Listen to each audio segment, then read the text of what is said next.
funny story when, by the time I got to my junior year in high school, like I thought I was the best shit since sliced bread by that time because I'm 6'6". There's not a lot of height in our town. Everybody else is 5'10" and 6 foot, if that. So, when you're from a small town, they put you at the center position. But I had guard skills. And I remember coming to practice one day and my coach was like, "Hey, Rip, man, you walking around here like you think you good or something, man. Like there's a kid right down the street that's just as talented as you." And I'm like, "Yeah, right, man. Go ahead. You're trying to figure out Raj, you know how coaches try to figure out different ways to kind of motivate yourself, right. motivate you, right?" So I'm like, "Yeah, right, man." He was like, "Yeah, he's probably about the same height as you, and I think he's probably more talented than you." And I'm like, "Man, this guy, he's just trying to make me go out and practice and kill these dudes in practice." And I was like, ain't no way. And this is before the social media era. Because nowadays you can actually look on Instagram, look on Twitter, and find out who's the great players around you, especially in the state. And he was like, "All right, we're going to match up with him. Trust me. The team is Lower Merion." And I'm like, "All right, well, we're going to see it. We're going to blow them out," because Lower Merion, Raj, as you know, is a suburb, right? It's a lot of silver spoon kids it's the over burbs, there, right? bro. Yeah, it's the burbs, yes. Yeah, it's a very suburban. So we no, like most of my friends, we from the hood. Like ain't no way we gonna let some suburban kids beat up on us. And I remember playing against Lower Merion at our high school, and I looked down in the layup line at the team. So I'm like, "Who's this kid?" Right? So I'm looking down there. I'm like, "Oh man, yeah, he is 6'6", right?"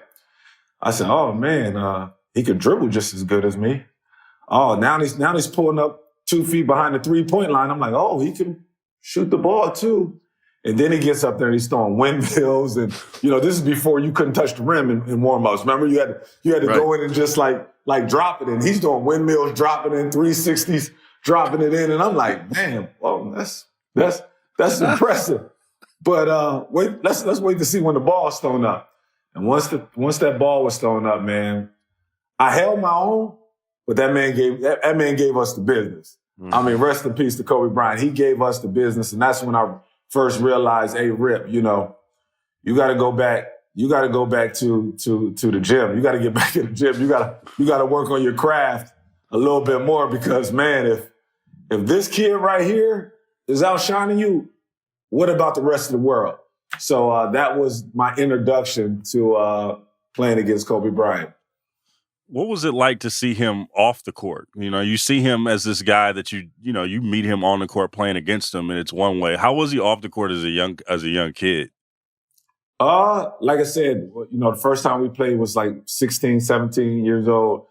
And after that, we gained a really good relationship just from us being one of the 2 top guys in the state.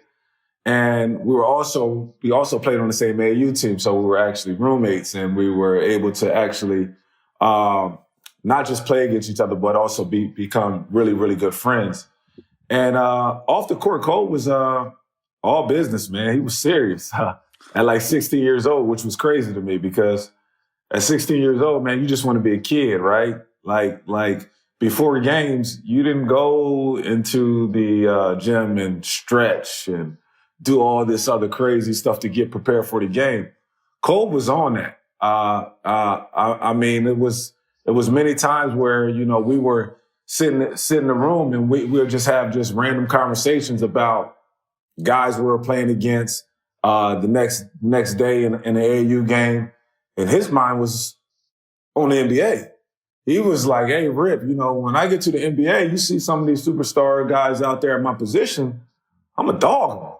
And I'm like, "Man, bro, like, bro, we like 16. Like them dudes is grown men. Like, come on, man. Like, go to sleep, man. Like, I ain't trying to hear that. You dreaming right now." He like, "Nah, Rip, I'm dead serious, man." I'm like, "Bro, we got, we play Shaheem Holloway tomorrow, or we play Tim Thomas the next." But he looked over top of all that to say, "Hey, you know what? I'm ready for the lead." And boy, when he got there, he definitely showed everybody why he was ready.